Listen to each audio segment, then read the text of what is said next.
សំណួរតើមូលហេតុអ្វីដែលធ្វើឲ្យភពអង្គារគ្មានទឹកចម្លើយមូលហេតុដែលធ្វើឲ្យភពអង្គារគ្មានទឹកគឺដោយសារភពនេះ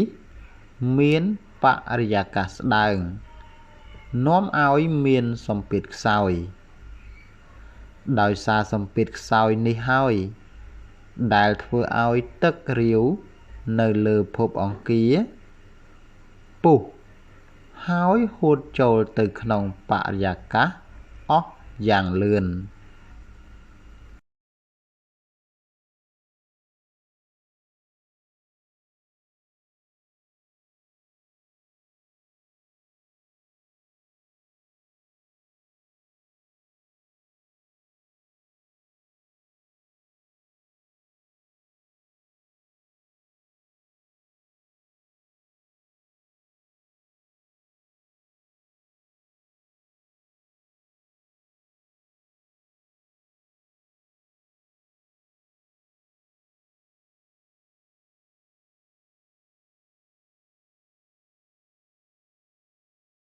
សូមបងប្អូនទាំងអស់គ្នាជួយចុច Subscribe Channel YouTube ខ្ញុំបាទម្នាក់មួយផងដើម្បីទទួលបានវីដេអូសំណួរចម្លើយថ្មីៗបន្ថែមទៀតសូមអរគុណ